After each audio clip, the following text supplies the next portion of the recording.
The AFC North may be the biggest mystery out of all the divisions. You just don't know who has the advantage. Let's talk about what each team has to do during training camp.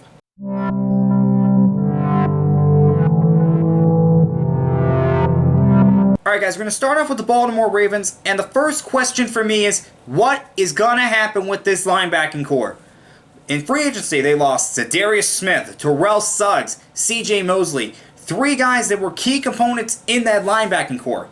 However, they do have Patrick Owasu coming back, Matt Judon coming back, and second-year player Kenny Young. And they drafted Jalen Ferguson in the third round, who I think has a good chance to play right away. But how good is this linebacking core going to be? That's the question. The linebacker position has always been a position of strength for the Ravens. Now it may look like a weakness. Speaking of defense, I want to talk about Earl Thomas for a second. They signed him to replace Eric Weddle, who they released. And he's been a great player for a long time. He has had some injury problems the past few years. Can he get over those injury problems and get back to playing at a Hall of Fame level? To me, he's a Hall of Famer already, and if he can still play at that level, that'd be great for the Ravens defense. And finally, how is Lamar progressing as a passer? Last year when he took over, the Ravens turned into a run-first mentality, and Lamar was carrying the ball 20 times a game. Well, they know they can't do that this year. So he has to be better as a passer. And from the reports coming out of minicamp, he is looking better. However, can he continue improving as a passer in training camp and into the season? He improves as a passer, Ravens offense is going to be pretty scary. Alright, let's move on to the Cincinnati Bengals, who just lost their first-round pick in Jonah Williams. He is out for the season. That's not good because their offensive line, it was a rebuild mode. And now that he is done for the year, how are they going to replace him on that offensive line this year? They were expecting him to start right away at the tackle position. Now that he's gone, who's going to take over his role? And how is this line going to look? The one thing for the Bengals is Zach Taylor, their new head coach. They hired him to be another Sean McVay. In fact, he comes from Sean McVay's system. He's from the Los Angeles Rams. How much time is this fan base and the franchise itself going to give them before they start questioning whether they hired the right guy? If they don't start winning right away, could the Bengals just say, well, we hired the wrong guy, let's get rid of him? Or are they going to give him some time? They had 17 years with Marvin Lewis. Fans really got annoyed that he was there that long. So how much time are they going to give Zach Taylor before they make up their mind on him? And finally, who's the leader on the defense?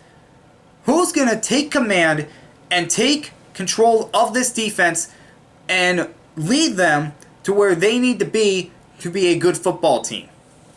I just don't see any leaders right now in this defense. So can one rise up, or is the defense not going to be as good as they could be? For the Browns, the biggest thing for me is, can they live up to the hype? Last year, when they put Baker Mayfield in, he almost led them to a 500 record when they were coming off an 0-16 season. That was pretty amazing. Now, a lot of people are expecting them to win the AFC North and compete to get to the Super Bowl. I know they have a lot of talented players, but I like to say great players do not always make a great team. Sometimes, if those players don't mesh well, it's not particularly a good season. Look what happened with the 2011 Eagles. They were called the Dream Team by Vince Young, and they didn't even make the playoffs.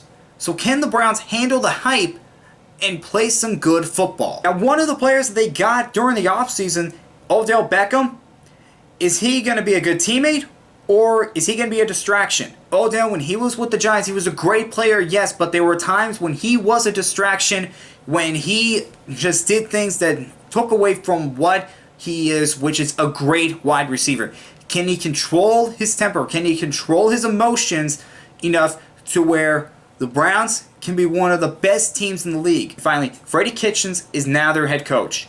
Last year when they fired both Jackson and Todd Haley, he took over as the offensive coordinator, and he just took Baker Mayfield's game to a whole new level when that happened. Mayfield played some of his best football when Kitchens was the offensive coordinator. Now that he's the head coach, can he continue to coach Baker well, and can he handle just being the guy that makes the decisions for the team? And lastly, we have the Pittsburgh Steelers, who just lost two of their three killer bees in Le'Veon Bell and Antonio Brown.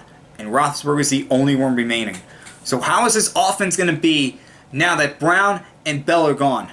Well, with Bell gone last year, James Conner took over as the number one back and was a Pro Bowler. and Juju Smith-Schuster basically took over as the #1 receiver from Antonio Brown. However, without those two on the team, is that really going to change this offense up a lot to where it's unnoticeable? Or can they handle losing two guys that were pretty much all-pro players? You never know what's going to happen when great players leave, even though they have solid replacements. Another thing I want to talk about is the locker room. Last year, when Bell was pretty much sitting out the year, the teammates were not on his side. It was kind of a distraction. So can they put the locker room distractions behind them of last year and continue to play like one of the best teams in the NFL like they have for a while? And finally, the secondary. The secondary has been a problem for the Steelers for a while, and they've been trying to fix it. You know, Artie Burns, Sean Davis, and other guys that they drafted pretty high that maybe not have worked out as well as they hoped. Can this secondary play at a level that's helping out the defense and not creating big plays for other teams? Alright guys, so that was the AFC North. Next up is the NFC North. See you then.